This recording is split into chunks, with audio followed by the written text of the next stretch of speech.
Naghain na ng reklamo ang kampo ni mamamayang Liberal Party List Representative Laila de Lima laban sa 10 prosecutor ng Department of Justice.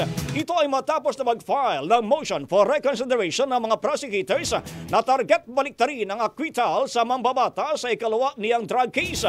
Ang mga piskal na ito ay ang mga humahawak at nag-iimbestiga sa drug case ni de Lima at ngayon inakusahan ng grave misconduct at gross ignorance of the law.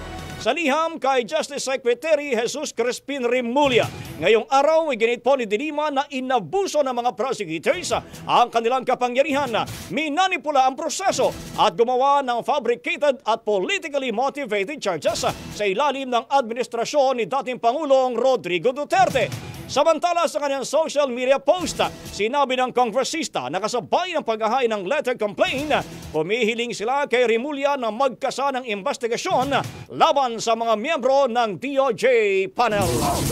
Ang bahaging ito ay hatid sa atin ng Yummy-Vit ES3 Syrup. Simulang tuparin ang pangarap ng iyong anak. And starting now,